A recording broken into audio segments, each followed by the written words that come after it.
New Brunswick was the first province in Canada to put forward a policy defending parental rights by opposing secret gender transition school children were having. Following this, Blaine Higgs, the Premier of New Brunswick, faced backlash from his home team and the corporate and state broadcaster. He was also one of the premiers who requested to meet with Justin Trudeau to discuss his opposition to his raise in the carbon tax, hurting his constituent. The premiers continue to talk about stepping back in our fight against climate change and stepping back in the affordability measures that are putting hundreds of dollars every few months in the pockets of Canadian families.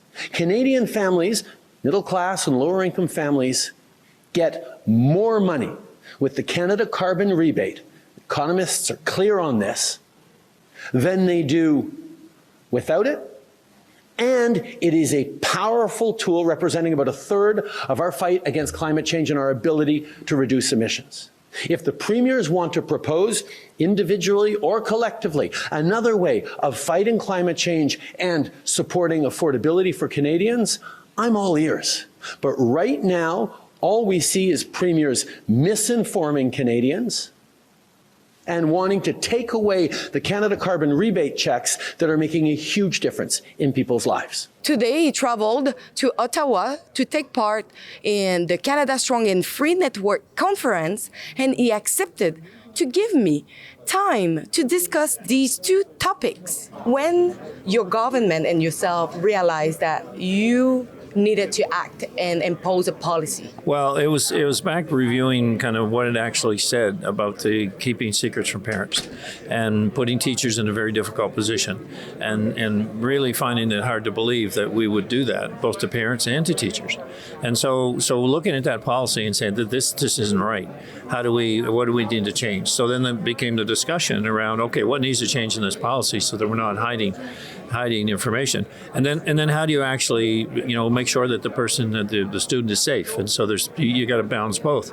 But we're seeing so many changes made in Europe all this while that you can look at, okay, there is a problem worldwide, and how do we identify and work with gender dysphoria, but bringing it to the forefront really woke up a lot of parents when parents all of a sudden realized that things were being kept from them.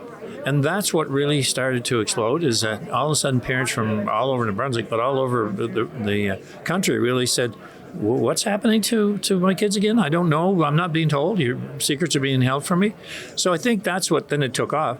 But we didn't expect it would have such a national reach, but we did expect it would be controversial. And I guess the reaction of parents made it so this is real, and we need to act. Trans kids in New Brunswick are being told they don't have the right to be their true selves, that they need to ask permission.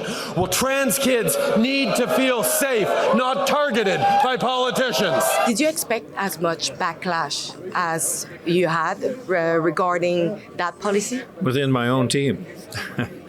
No, I did not. We spent a lot of time working with my colleagues in the caucus and did a lot of presentations. We had people come in and talk to us and basically what is not happened why, but what is the issue? What's the challenge? Where's this going? And we didn't get full alignment. We had about 80% of our caucus that were in favor and a little more than that, and the rest were not. So they showed their displeasure, through voting against the government in a policy on this issue, and so, but it was the right thing to do, and so it has caused some grief internally. There's candidates that aren't re-offering, and other candidates that will plan to retire are retiring. So politically, it certainly was challenging, but doing the right thing is always that way. We just hear Danielle Smith, who have a policy that go a little bit further than yours. If needed, do you think that you would go a little bit further, or maybe putting more like policy?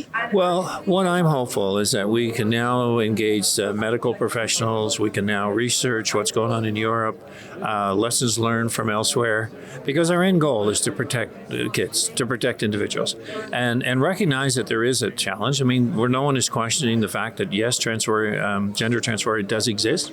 So let's just find a path forward.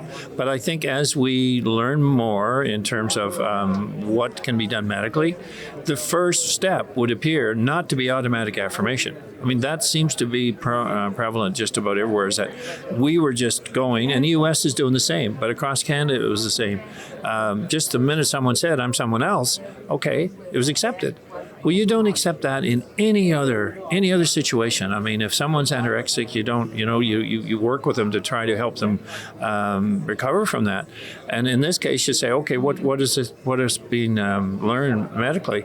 And apparently, what's being learned, certainly in Europe, is that at young age, we all think of a lot of things, right? But we get corrected along the way. 70% of the students will grow out of this sort of situation, but there are 30% that are genuinely have a. So we need to work with both, and we need to have maybe the first pass, or the first assessment is through a mental health, psychiatry, psychology, so that we really understand it's not just something that's passing; it's something that's real. And then you work with that individual. But you are one of the premier who wanted to sit down with Justin Trudeau to talk about the carbon tax. He refused, and he also go further, saying that you, premier, are spreading disinformation. I want to hear your thoughts about that. Well, I would like for him to point out what disinformation that we're spreading. 2 points, I guess. Well, one, on the carbon tax itself, the full picture of what it's doing to the overall inflation in the economy and every other commodity that's affected by transportation or increased cost of energy is being impacted. So it's not just about what you fill up at the pumps. So that's the reality of it all. So if he says, I'm giving back more than people are paying, he's giving back, but then you kind of wonder the whole process, what is it achieving? But if I'm giving back only what I'm paying at the pumps, I'm paying a whole lot more. I don't get a rebate on my groceries. I don't get a rebate on what I spend in a grocery store or clothing. So the idea is let's look bigger. Let's think bigger. And when I see what other nations are doing, I mean, certainly the U.S., but certainly other nations in developing natural gas and shipping it worldwide to shut down coal plants, doing that can have more impact than anything else we're doing. Meanwhile, this energy, this funding helps provide research and development for technology to get to the point where driving electric cars becomes affordable, because the research and development for emission reduction becomes a reality because we're using our resources to pay for it, not using people's everyday income to try to pay for it. So that's the difference in philosophy. The hypocrisy of it all is, in Canada, we have increased our coal exports. We've doubled them in the last 10 years. So what does that say about the reality of what we're doing for the rest of the world in terms of emissions? China's building about 2 coal plants a week, so 100 a year, and they have 1,100 running now. If we can have an impact on that, India's doing similar.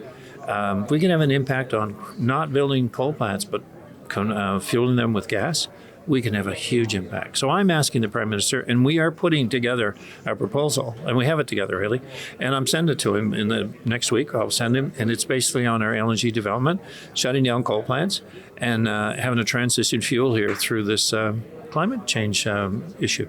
And I'm hoping he'll listen. I'm not optimistic at all, but if he wanted a proposal, he's getting it. But think outside of our Canadian bubble.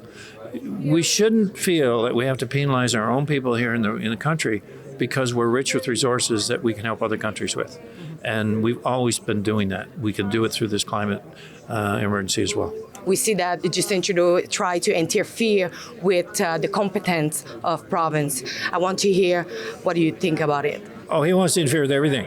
I think Daniel Smith was very clear, and there's a whole list of shopping items that he should be working on, and not be messing around with creating, inventing things in each province.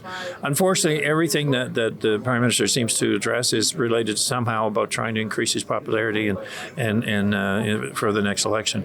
And I just there's got to be a bigger initiative than that. There's got to be a bigger purpose of where we fit within the world, what we're doing as part of our natal obligations, what we're doing in terms of how do we address climate change in meaningful ways, how do we address affordability. It's great to put a housing program together, but who's going to build all these houses?